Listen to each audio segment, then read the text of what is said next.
1867 সালের সেপ্টেম্বর মাসের কোনো একদিন হার্শহ্যামের বাসিন্দা জন ওপেনশয়ের কাছে একটি চিঠি এসে পৌঁছালো। খাম খুলতেই কমলা লেবুর মতো 5টি বিচি বেরিয়ে এলো।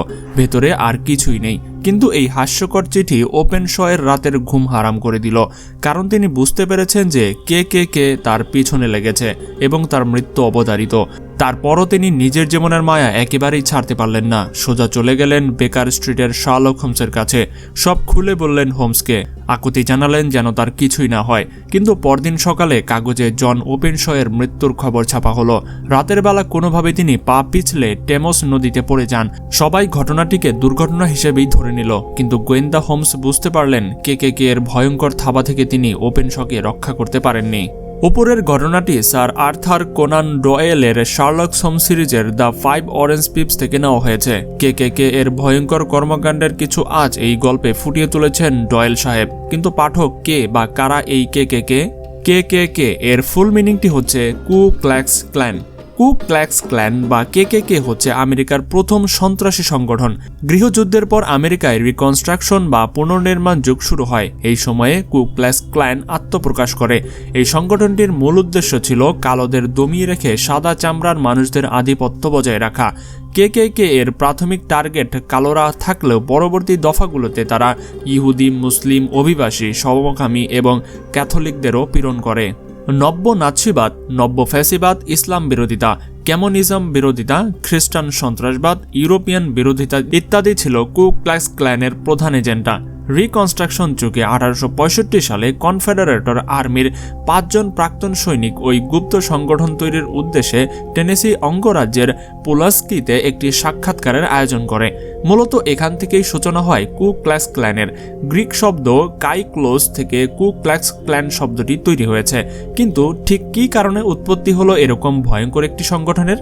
আমেরিকার গৃহযুদ্ধ সমাপ্তির পর জনজীবনে ব্যাপক পরিবর্তন আসে। এই পরিবর্তন অনেকে মেনে নিতে পারেনি। ব্যক্তিগত আক্রোশ এবং প্রতিশোধ লিপ্সা কিছু মানুষকে প্রভাবিত করেছে কু ক্ল্যাক্স ক্ল্যানে যোগ দেওয়ার জন্য।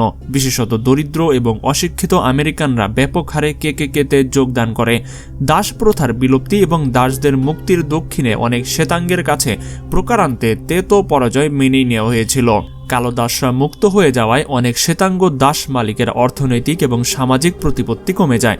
প্রায় কয়েক যুগ ধরে চলে আসা বিতর্কের কারণে মার্কিন শ্বেতাঙ্গ দাস মালিকদের মনে ভয় ঢুকে গিয়েছিল। লিঙ্কনের শাসনামলে যে কোনো সময় দাস প্রথা বিলুপ্ত হয়ে যেতে পারে। শ্বেতাঙ্গরা এই কালো চামড়ার দাসদের নিজেদের পাশাপাশি সম অধিকার নিয়ে বাস করার চিন্তাও করতে পারত না। ফলস্বরূপ এই বিশাল সংখ্যক মুক্তদাস শ্বেতাঙ্গদের কাছে তাদের জীবন এবং সম্পদের হুমকি হিসেবে আবির্ভূত হয়েছিল। এভাবেই কালো দাসদের প্রতি শ্বেতাঙ্গদের ঘৃণিত মনোভাব, গৃহযুদ্ধের ফলাফল এবং এর ফলে সৃষ্ট পুঞ্জীভূত ক্ষোভের পরবর্তী কু ক্ল্যাক্স ক্ল্যানের মতো কৃষ্ণাঙ্গ বিরোধী সংগঠন সৃষ্টির অনুঘটক হিসেবে কাজ করেছে। প্রথম দিকে সাদা আলখাল্লা পরে মাথা ঢেকে উদ্ভট মুখোশ পরে ক্ল্যান সদস্যরা রাতের বেলা কোনো কৃষ্ণাঙ্গের বাড়িতে উপস্থিত হয়ে পানি পান করতে চাইতেন। পানি দেওয়া হলে সেই পানি ঢকঢক করে গিলে ফেলতেন এবং আরও পানি চাইতেন। কিন্তু মজার ব্যাপার হচ্ছে তারা পানি পান করতেন না, বরং একটি রবারের নলের মধ্য দিয়ে পোশাকের ভেতরে লুকোনো একটি চামড়ার ব্যাগের গোপনে সেই পানি চালান করে দিতেন। কয়েক বালতি পানি এভাবে পান করে ফেলার পর ক্ল্যান্সম্যান জানতেন গৃহযুদ্ধের সময় তিনি যুদ্ধে মারা যান এবং এরপর আর তিনি পানি পান করতে পারেননি। পরক্ষণেই সেই ক্ল্যান সদস্য সহসা অদৃশ্য হয়ে যেতেন।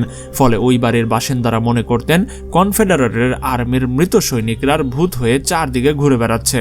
কু ক্ল্যাক্স ক্ল্যান প্রাথমিকভাবে এই ধরনের বেশ কিছু অসার কাজকর্ম করে জনসমাজে বেশ পরিচিতি এবং সমীহ লাভ করে। তাছাড়া অশিক্ষিত এবং কুসংস্কারাচ্ছন্ন তৎকালীন মার্কিন সমাজে বিশেষত কৃষ্ণাঙ্গ সমাজকে বোকা বানানোর জন্য একরকম ভাড়ামেই যথেষ্ট ছিল। অবশ্য পরবর্তীতে এ ধরনের ছেলে খেলায় নৃশংস পর্যবসিত হয়। কে সদস্যরা রাতের বেলায় সশস্ত্র হয়ে ঘোরাফেরা করতে থাকে। এ ধরনের রাত্রিকালীন পেট্রোলে তারা অনেক কৃষ্ণাঙ্গ এবং কালো অধিকারের সমর্থক শ্বেতাঙ্গকে হত্যা করে। তাদের বেশ কিছু নৈমিত্তিক কর্মকাণ্ড ছিল, যেমন ক্রুশ পোড়ানো, প্যারেড, মার্চিং, রাত্রিকালীন চৌকি, লিঞ্চিং তখন ছিল খুব স্বাভাবিক বিষয়। তারা একসময় নিজেদের এক ধরনের নজরদারি গোষ্ঠী হিসেবে প্রকাশ করত। এ সময় তারা জনসম্মুখে অনেক কৃষ্ণাঙ্গকে দোষী সাব্যস্ত করে হত্যা করে। এর সদস্যরা নিজেদের মধ্যে গোপনীয়তা বজায় রাখতেন। তারা গোপনে দেখা করতেন আর মুখোশ পরে থাকতেন। তাদের বেশ কিছু আচার এবং দীক্ষাব্রত পালন করতে হতো। নিজেদের মধ্যে যোগাযোগের জন্য তারা বিভিন্ন পাসওয়ার্ড ব্যবহার করতেন। এছাড়া তারা অনেক উদ্ভট উপাধি যেমন ইম্পেরিয়াল, উইজার্ড, গ্র্যান্ড ড্রাগন ইত্যাদি নাম ব্যবহার করতেন। মূলত 3 দফায় কু ক্ল্যাক্স ক্ল্যানের কার্যক্রম পরিচালিত হয় 1900 শতকের শেষ দিকে, 1920-এর দশকে এবং 1950-এর দশক থেকে 1970-এর দশক পর্যন্ত। জিম ক্রো আইন ফলে কু ক্ল্যাক্স ক্ল্যানের প্রাথমিক যুগের অবসান ঘটে। দ্বিতীয় দফায় তথা 20 শতকে ক্ল্যানের সৃষ্টির পেছনে দুটি বিশেষ জিনিসের ভূমিকা রাখে। এগুলো হচ্ছে থমাস ডিক্সনের সেই বই দ্য ক্ল্যান্সম্যান, যা প্রকাশিত হয় 1905 সালে, এবং DW গ্রিফিথ পরিচালিত চলচ্চিত্র the bird of a nation 1915 সালে এটি প্রকাশিত হয়। এই সময় উইলিয়াম জে সিমস 1915 সালে জর্জিয়ায় দলটি পুনর্গঠন করে। 1925 সালের মধ্যেই KKK এর প্রায় 40 লক্ষাধিক সদস্যের সংগঠনে পরিচালিত হয়। দক্ষিণের বেশ কিছু রাজ্যে এ সময় ক্ল্যানের হাতে বলার মতো রাজনৈতিক ক্ষমতা পরিলক্ষিত হয়, কিন্তু পাশাপাশি এ সময় সংগঠনটির নেতাদের বেশ কিছু যৌন কেলেঙ্কারির ঘটনা এর প্রভাব কিছুটা ক্ষুণ্ণ হয়। ফলাফল হিসেবে 1930-এর দশকে ক্ল্যানের সদস্য সংখ্যা বহুলাংশে কমে যায় এবং সংগঠনটি অস্থায়ীভাবে অকার্যকর হয়ে পড়ে। পরবর্তী 20 বছরে বলতে গেলে সংগঠনটি নিষ্ক্রিয় ছিল, কিন্তু গত শতকের 60-এর দশকে KKK এর তৃতীয়বারের মতো সূচনা হয় নাগরিক অধিকার আন্দোলনকে রুখে দেওয়ার জন্য। এ সময়ই বোমাবাজি, খুনোখুনি, বন্দুকবাজি ইত্যাদি কর্মকাণ্ডে জড়িয়ে পড়ে সংগঠনটি।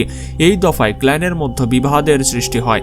সংগঠনের একটি অংশ গতানুগতিক বর্ণবাদ, সামরিক কর্মকাণ্ড বজায় রাখে, অপর একটি অংশ তাদের বর্ণবাদকে সাদাদের নাগরিক অধিকার হিসেবে প্রতিষ্ঠিত করার প্রয়াস চালায়। যদিও বর্তমানে চিরাচরিত কু ক্ল্যাক্স ক্ল্যান বিলুপ্ত, তবুও এখন অনেক সংগঠন আছে যেগুলো নানা নামে নানা ঢঙে পরিচালিত হলেও মূলত KKK মতবাদে বিশ্বাসী, এবং এই সংগঠনগুলোর মূল KKK এর মতোই ভয়ঙ্কর। বর্তমানে তাদের 5 থেকে 8 হাজার সদস্য রয়েছে বলে অনেকে ধারণা করেন। এই সদস্যরা কয়েক ডজন বিভিন্ন গ্রুপে ছড়িয়ে ছিটিয়ে আছে। বর্তমানে জঙ্গি গোষ্ঠীগুলো ঠিক যেভাবে তাদের কার্যক্রম পরিচালনা করে, কু ক্ল্যাক্স ক্ল্যানও ঠিক সেভাবেই পরিচালিত হতো। বর্তমান সন্ত্রাসবাদ বিশ্বব্যাপী ছড়িয়ে পড়লে KKK শুধু আমেরিকাতেই সক্রিয় ছিল, এখনও এই সংগঠনটির ছড়ানো বিষ বাষ্প মার্কিন সমাজ থেকে পুরোপুরি মুছে যায়নি। হেড ক্রাইম যে ধারায় আজ থেকে প্রায় 150 বছর আগে সূচনা হয়েছিল মার্কিন সমাজে, তা আজও বহাল তবিয়তেই চলছে ট্রাম্পের গ্রেট আমেরিকায়।